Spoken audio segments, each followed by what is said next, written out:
we kind of pressed them a little bit, to be honest with you. All the guys just, hey, the install was done in the spring. Like we're not re-easing into this and filtering. Like where we left off, like that's our starting point, and like all those guys embrace it. And Will has like hit the ground running, and obviously from his techniques and what we're trying to do, and but just I know he's been vocal about wanting to be more of a leader and really being in the forward spot in a lot of things, and so it's just been really cool to watch him just really keep taking off from where we ended the spring. Excited. Barnett's been a big part of kind of filling in whenever Will and Daniil aren't on the field. What does replacing him look like, and who are some of the guys that are going to be called upon to do that? Yeah, I mean, as you know, we play a deep group in the D line. We rotate a lot of guys through, and obviously focus on our two starters that are very good players. So we've brought in a lot of guys between D-Rob and Dylan Horton's played some football for us, and some of the younger guys we've rolled in here. So we're working through in terms of just who's going to take some of those spots. Obviously, we lost some guys from last year's team, and trying to replace that depth is something that we're focusing on for sure. It's a pretty big task to replace that. Like we've had a lot of different bodies roll through those spots, and again, like even last year, we had guys called up and back and forth. So, I think that's just part of what we do. We're continuously trying to build depth, especially in that room, because of the way we play and stylistically, like what we ask those guys to do. So, it is important. It's important for us to be able to keep guys fresh and to keep, Daniil and Will and those guys throwing fastballs through the whole game. So, the depth piece is an important piece for us, and so I think we've got elements in place, and we're just going through. Again, we haven't had pads on yet, so we'll see hopefully next week that some guys start separating. What has it been like adding Monte to that linebacker group, and what are some of the things you guys are very interested and excited to see from him? Yeah, just obviously with another guy with a safety background, from college and some things. So in terms of like athleticism for the linebacker room, he's got great length. He's a smooth athlete, so just some things that we can do in terms of, we ask our linebackers to do a lot in the playing space, to match up with different body types on offense and those things. So has been a really good fit for us in terms of like the profile we seek. Really, uses his length to close windows and zones, like has some coverage from his DB background in terms of coverability and matchups and stuff. So again, another guy that's we're just keep building the bank of reps with, but excited to see him keep growing.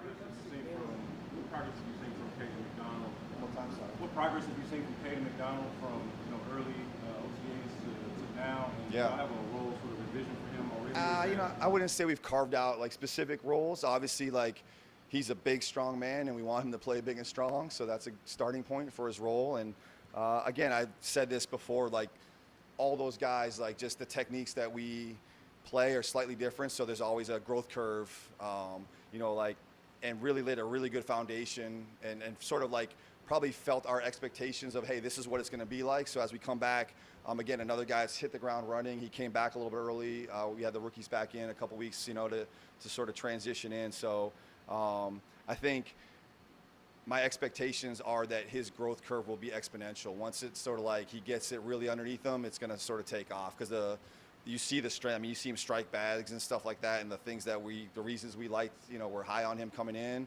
So I think once he masters the techniques and what we're asking him to do, it's really going to start to shine.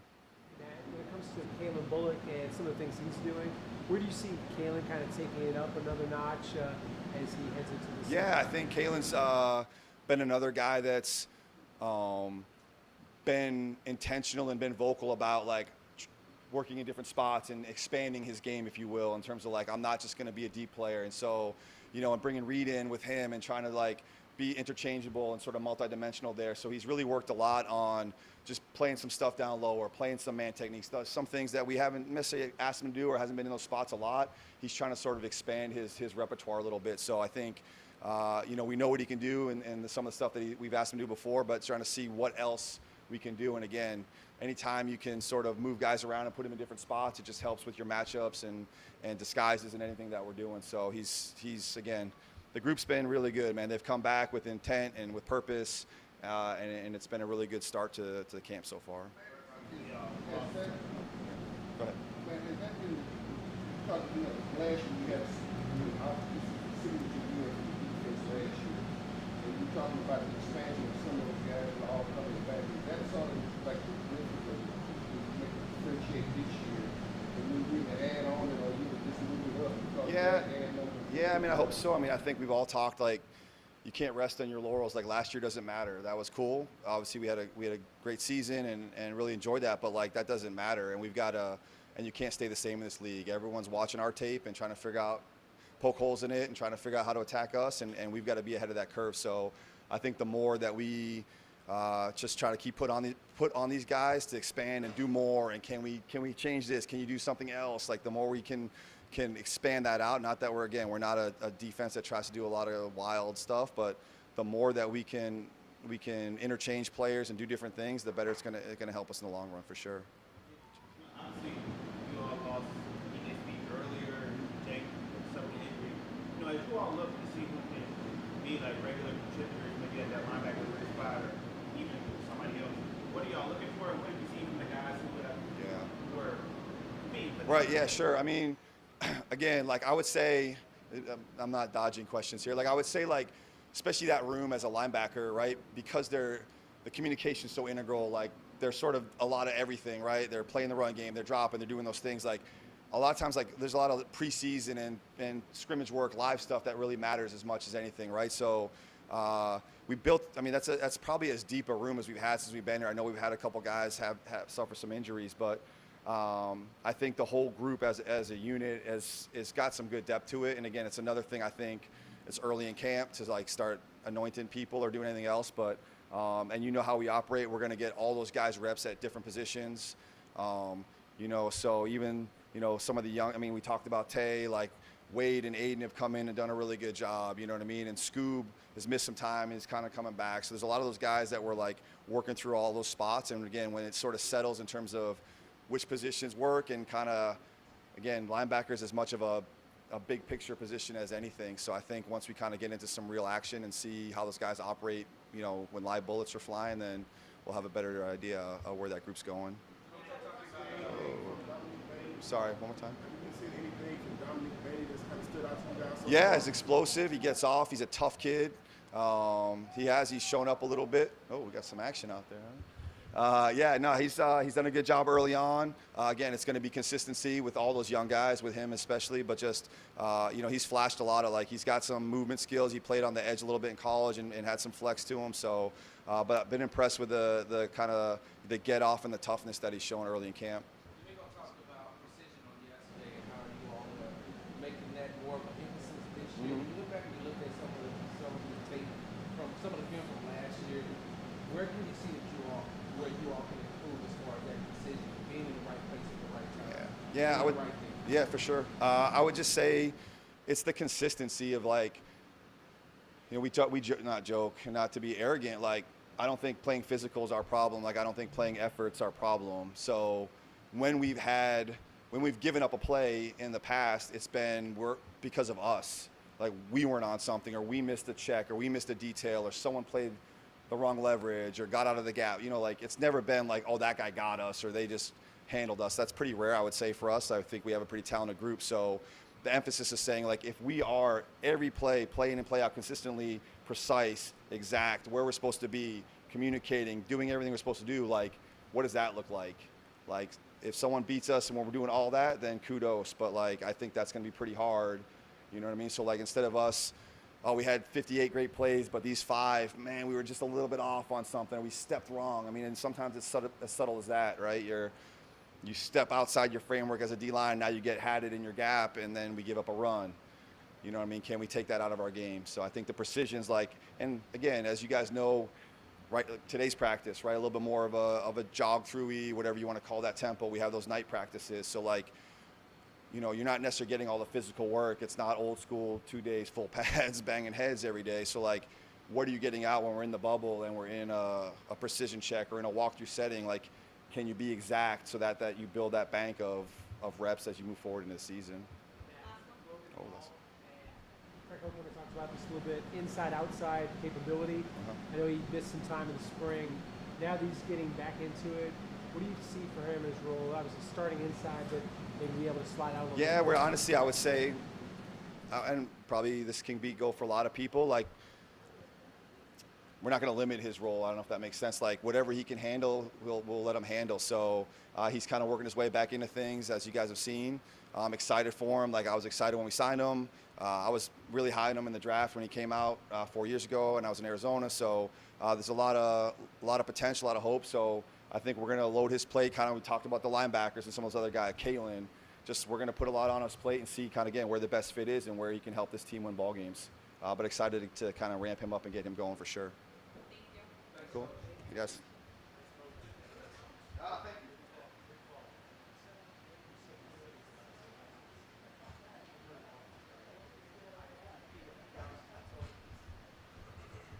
How's it going, guys?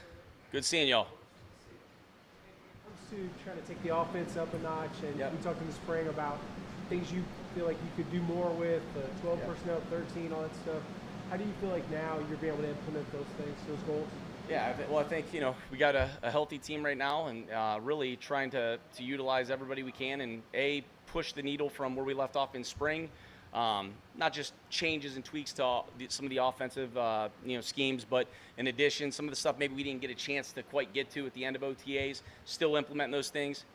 Usage of more, all of our personnel groups, for a variety of reasons. Obviously, get those guys on the field. I believe in being multiple, mixing those groups, and then obviously trying to get some guys in different spots and see what they can do, so we can evaluate them, give them a chance to do more. Speaking of usage, you talked about. Speaking of usage, you have David Montgomery and you Yep. have Woody Marks, and I know what that could look like for you on paper, but Yeah. on the field, how much do you see them envision them playing some together? Oh yeah, I mean they're both really good players, and they both had really good off-season programs for us. So yeah, I plan on using them to say the least. But I mean they've done a good job just in the short term in training camp, but saw a lot of growth in the spring too from both of those guys, and I think they've done a really good job of just improving Woody from year 1 to year 2. But same with Jaws, same with Britt, and then obviously Demo, he's all business, man, and he's a really good he's a really good player. He's grounded as a runner, but he's a very good pass game player, and he's tough as nails in protection. So those guys have really fed off each other and just really pushed the needle and helped each other improve. I'm excited about them. I really am. Part of effort has been placed upon. Yeah, I missed the first part. I'm sorry. How much of an assertive effort has been placed upon executing the screen game a little bit better this year? The screen game? Yes, sir. Oh, yeah. I mean, we're repping them, and I would say, like, just in year 2 alone, the frequency and pace of the volume of install has picked up drastically, so that's a big deal. I mean, any way we get an opportunity to complement some of those things and get guys to touch the ball in a variety of ways, that's what we'll certainly try to make a concerted effort to do that, and we have. When you've seen an offense get put in, Yep. is year 2 the conversation about stuff pre-snap? Is that typically something that hangs around into year 2? I'll be It's honest. been a big conversation point emphasis. for you guys. Sure, and I know where this question's coming from. I haven't been truly in year 2 at any place. I'd be making that up. No, so I came into New England. They were established. I didn't see what year 2 was.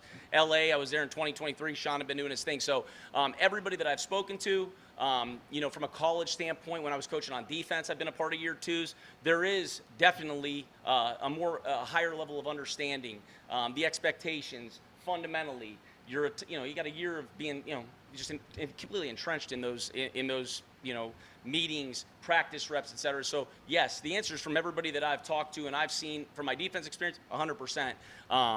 And I've seen that now. I feel that now. Phase 2, year ago, you're teaching, what basic information is. What are some of the core routes?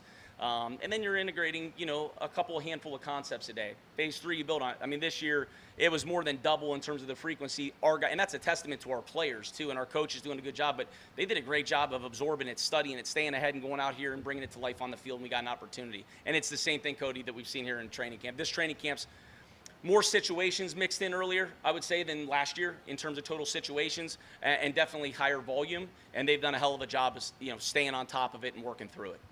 Talk about the process of the huddle and getting plays in and Yep. stuff. What is like the responsibility of, say, the coach and the players from when you call a play, CJ getting the guys in and the other guys? Like, how is that responsibility kind of divided up? Well, I get the call in, okay, based on the down distance, the field position, the situation. Everybody's got to get to the huddle. We got to get our subs in. So I'll communicate personnel once I know what the call is. We got to get in if there's a change in personnel.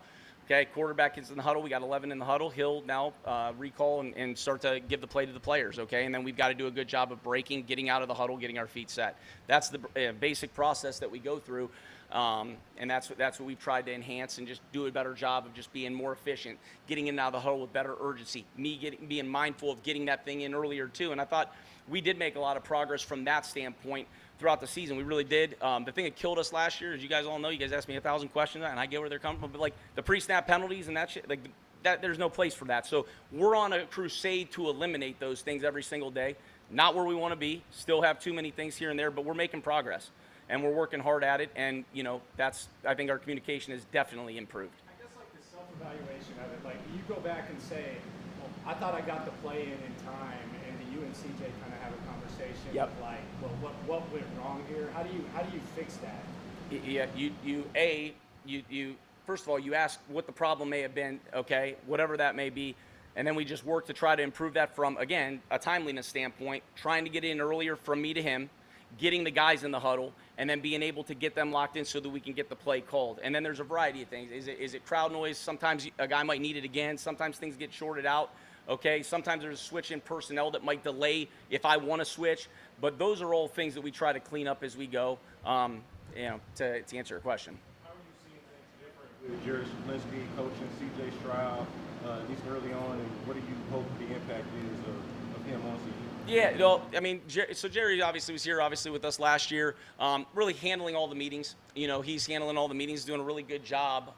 He has a great relationship with that room. I mean, he's a really good teacher. He's very practical. He's very even-keeled. He's a great listener as well, and has a great relationship with those guys. So I've known Jerry for a while. Jerry's as steady as they come. He's extremely bright, and he's extremely humble. And I appreciate, everything that he's about and what he brings to our staff, and I'm quite sure the quarterbacks do too. Nick, your players are telling us they expect a more explosive offense Sure. this year. How do you make that happen, and how does that help you when you don't have to drive in 12, 10 plays to get it into the Oh, sure. Well, obviously the hunt for explosives reduces the drive, the chances of scoring go up. Okay, you hit it. You alluded to it. The biggest thing is, to me, okay, it's all 11, all right? It's getting a good play call in, okay, with what our expectations are based on certain down and distance situations, field zones, et cetera. And then really it's all 11. And I think a lot of people, okay, explosive, just chucking the ball down the field. To me, those come in a variety of ways, all right? In the run game, it's all 11 for all of these explosives. We've got to be able to get a hat on a hat. We got to know the intent of the play. The back's got to make a proper read. Okay, he's got to be decisive. We got to get connected on the second and third levels, and we got to be able to set guys up and learn how to be able to play in space and get extra yards after contact, et cetera. And it's the same thing in the passing game. Okay, if you're talking about catch and run opportunities, same thing. That's where your ability to make guys miss. That's where the timing and being able to go through your progressions comes into play. And we talk about hunting up truly shots, okay, down the field throws, protection, okay, being able to solidify that, being able to get proper depth, being able to read coverage the proper way, not just the quarterback, I'm talking skill players too, if there's an option on certain routes, et cetera. And then obviously, again, we're all of us working together, and I think the cleaner we can be, all right, the more consistent we can be, you'll see those start to manifest themselves as well. On that note, Nick, Yeah. what type of versatility do you have with this tight end group, with guys, how you can plug and play them in Yeah. different situations and stuff? Yeah, we got good versatility. We have a healthy room right now. And what I like about the tight ends, they're all conscientious.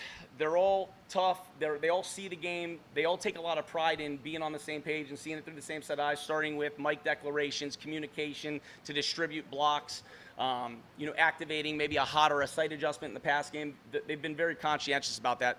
And they also give us some versatility to be able to play in YY wing sets, to be able to extend, to move guys into different positions, to facilitate two back run structures or two back presentations. So we've been working through a lot of different things. I'm very pleased with the progress they've made from top to bottom. James has done a really, really nice job with that room.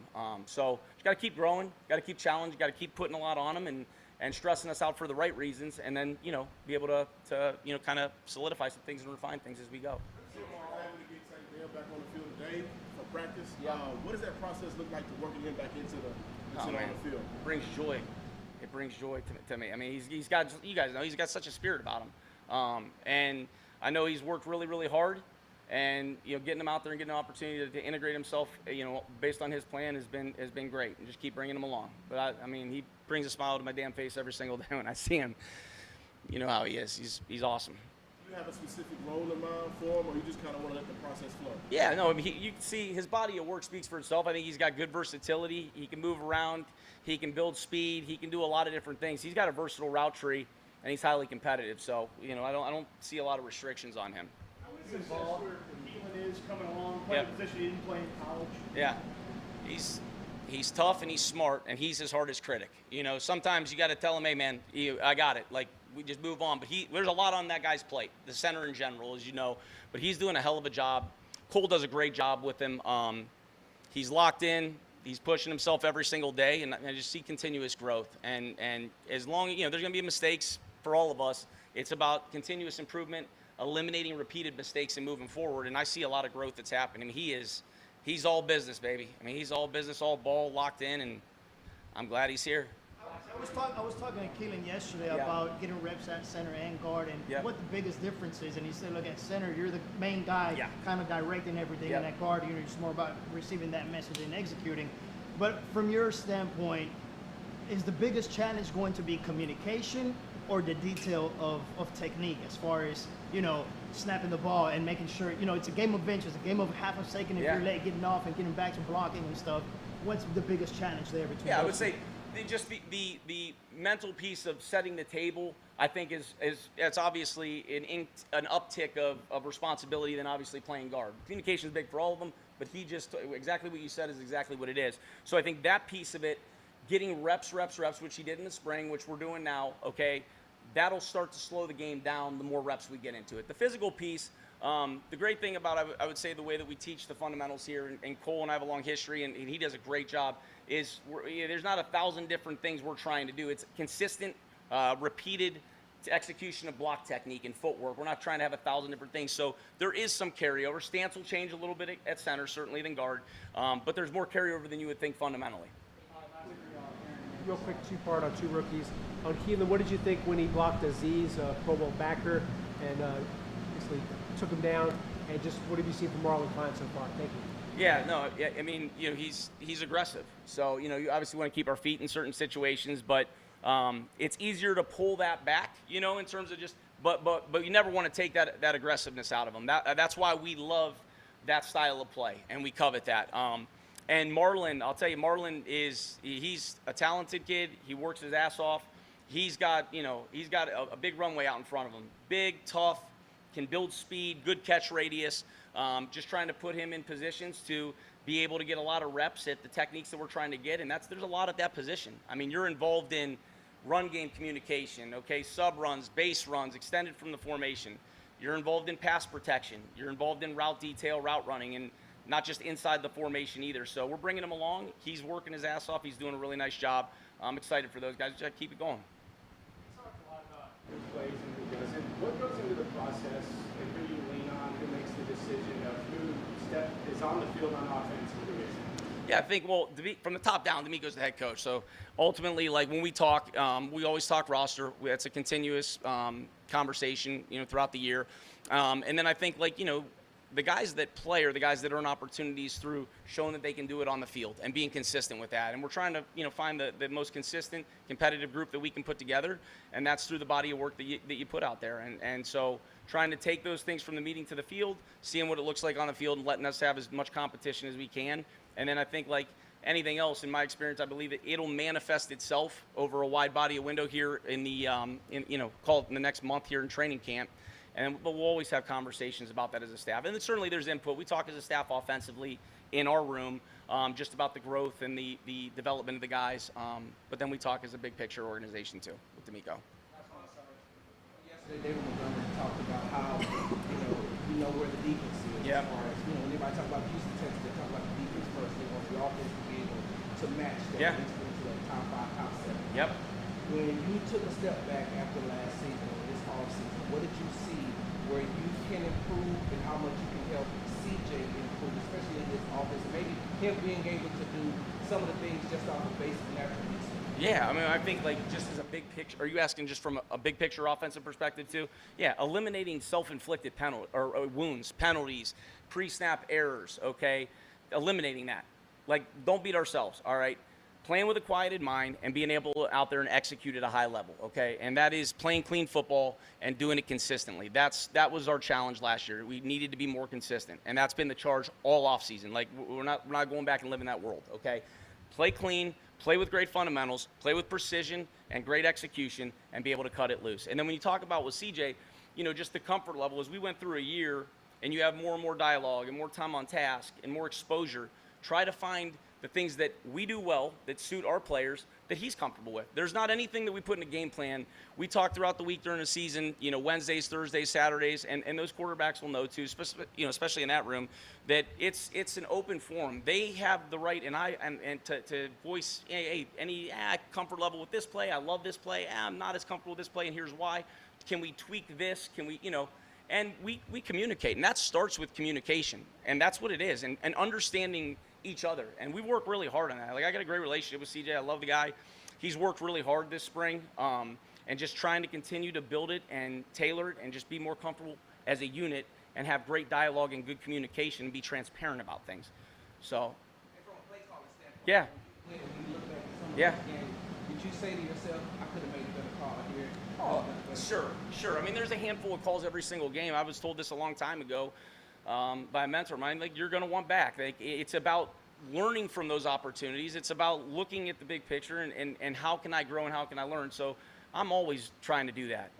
I don't have any ego in this, and trying to put our guys in the best position to be at our best. And that's what we're trying to do always. Yeah, no, thank you, man. You got the nicest hats, man. You always got good gear.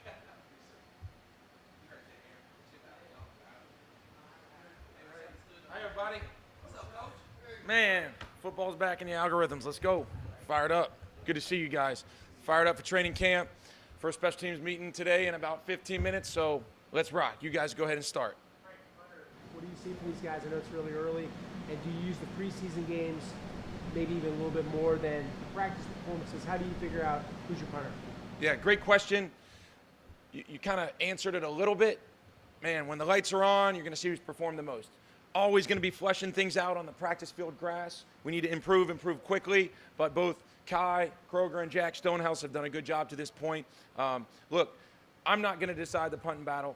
The play is going to decide the punting battle. So as we're just a couple things we're looking for there, Aaron, is just consistency, being a great holder, being great in the midfield area, controlling field position. So fourth down's job is to make sure we give ourselves long fields, being consistent at that position.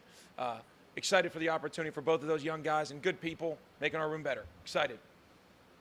How does Jake Hummel fit into your plans? Haven't seen him the last couple of days. Is still part of the plan? Yeah, absolutely. And we've got a group of linebackers with, even though like Wade Woodaz is youthful, right? Aiden Fisher's youthful. Jake Hummel, Jake Hansen, Tay Mapu, Scoob, Jamal Hill, excuse me. You guys know him as Scoob yet? Yes. Okay, it's Scoob, okay? So you can just refer to Jamal as Scoob. But like all those guys right now, that's a good-looking group of special teams play linebackers. Hummel was somebody when we played against him. I've said this before, when we played against him, he was somebody that we knew, like, we better take care of this guy. He was a problem. So could not be more excited to have him here. Yeah, we've got a couple of Jakes with some jaw lines to be running down the middle of the field. I'm fired up for those guys. Go ahead. Go ahead. Go ahead. Go ahead. As we watch these special team drills, there's an instant urgency to this. I don't know if violence is the word that you want. How much can you set the table for what you want special teams to be when we watch these daily drills that are 5-7 minutes at a time? Yeah, I like the evaluation. Violence, urgent, definitely. I got put on my backside. Day one, was fired up about that. Hot stove, you got to pop up though, okay? And I even have expressed this to our guys in the team. Like right now, this part of the year, you all will see more fundamental drill work more than in any training camp we've seen. I've got some competitive drill work when the pads come on, a couple of those war days, as I like to call them. Man, let's separate the oil and the water. There are going to be some pretty aggressive moments. I want that. I want that early. I want that often for our group. And I think that like we played a lot of good football, and we've got a lot of veterans, et cetera. I want those guys that are young, that are going to play for us, to understand the violence, the speed, the urgency of fourth down early. So I want that to happen early on for them. You're going to see a lot of that fundamental training this training camp. So hopefully I get put on my backside a few more times. Go ahead. Frank, you already addressed about the young punters, the legs and everything, but the nuances, the phenomenon of the punters that central part of Cain and his success. Which one of those, how much of that evaluation would, who's able to make the hole and make the snap? Because it's got to be unquenchable, move fast. How much of that goes into one of those guys who will be in that spot too as well? Yeah, if it's not there, then it's a fatal mark in the skill set, and it can't happen. You can't be the punter. So part of your job description as the punter is to be, your goal is to be the best holder in the NFL. Precision. Coach D'Amico Ryans, everything we do is precision. When you talk about field goal operations, that's points, that's winning games. At the end of it, it should come down to number 15's foot. Got to have somebody that can hold it on repeat in all elements, dealing with any adversity or snap location or variability as possible. So in sum, yeah, it's going to be a big part of whoever wins that job for us. Does training camp allow you to experiment with some returners that maybe haven't done return stuff with you before? Saw Xavier Hutchinson do some stuff the other day. Yeah. And then what are you looking for when a guy's kind of new to that you're giving him the chance? Yeah, a 90-man, we're going to work a lot of people. We're going to work a lot of people in the 90-man. And anybody who's a big body, we mentioned in the spring, a big body ball handler that can run with speed, we're going to train and develop you, flush out some of those mistakes early. We want those early so we can clean them up, address them, and, when we get to the season, capitalize. So excited for Woody, excited for X, Xavier. DJ Turner just got here, Jawar Jordan, all of our running backs. Those guys are going to be fielding kickoffs. And as we develop, not only the kick returners, but punt returners in that depth chart as well. I want to be explosive. So, man, if we can be a 7-yard punt return team and then fall forward for 3 more, that's a first down. If we can get to the 32 and fall forward, you just jumped. You're going to score 1 out of every 3 or 2 possessions if you're past the 35. That's a big deal. So we want as many ball handling opportunities and really find out who can flesh out their skill sets now. Along the same lines, when you're talking about returning, how do you teach some of these defensive guys who in it how to block? Yeah. Got any advice for me? Yeah. I think everybody in this room has heard this before. A lot of special teams play is want to, and is effort. And that's what, is going to be a key marker. Guys, you got to strain. And I'm not going to let that person that I'm blocking get to the ball carrier. We're going to develop those techniques by making sure our eyes are in the right spot and our body position. You cannot play football with your feet in the wrong spot. So, yeah, the defensive guys, they need some more training. When you see me post-practice out there putting in some extra off-the-clock hours, a lot of defensive guys, and they're getting their feet right. Foot positioning, eye discipline for a defensive player, and then strain. We'll be okay. Is that what all entails and what Coach Ryan talked about yesterday as far as precision is concerned? Like when I little secret of the trade, but when you're going to route me up and you're going to give me the shake and the arm movement and the head nod, if I'm looking at that, I'm off. I got to stare right at the inside digit jersey number of your belly button because that can't move. That's your center mass. That can't move. And I'm hopefully having that eye discipline with precision. And that might keep my leverage just enough for our returner to get through. I'll calm it down. With the dynamic pickup rules setting in a little bit this offseason, do you have a chance to reassess the plans you want to have for that? Yeah, great question. Always trying to get creative, invent, and learn from kind of the rear view mirror a little bit. But, at the end of the day, if we just body on body, we need to be executing with precise across the board. And, man, the players are the ones on the grass doing it. So you could just man up if you wanted to every play. And if you're a really well-trained team that cares, that believes in the guy behind you running, like we do with guys like Jalen Knoll and Woody and X and Tank and whoever else is back there, I'm good with that. Let those guys go play football. That's what good coaches do. They're the ones playing. We get a front row seat. What do you see from Kaimi this year as he sort of builds his legacy and make a lot of picture? Yeah. That's the first. Yeah, that's a strong word, the word legacy. And, Houstonians should be proud of Kaimi Fairbairn. And because of the person, because of the work, because of the consistency, and what I've noticed, the 2 words for you about Fairbairn for this year, the leadership,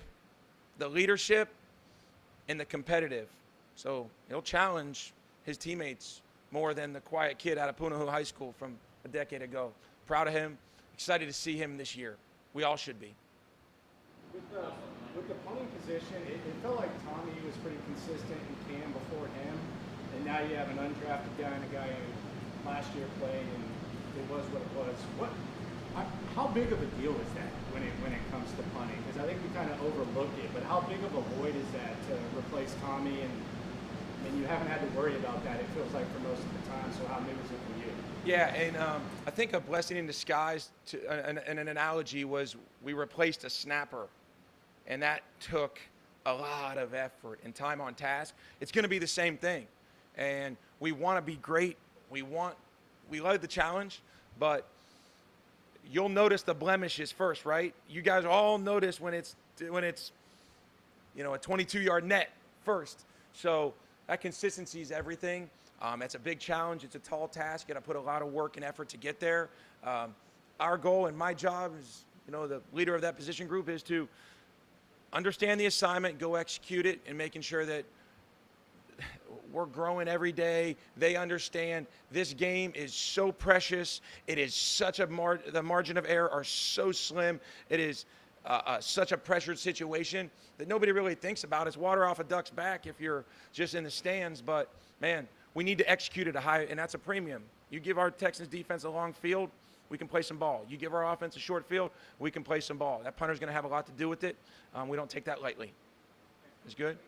Welcome back, everybody. See you guys.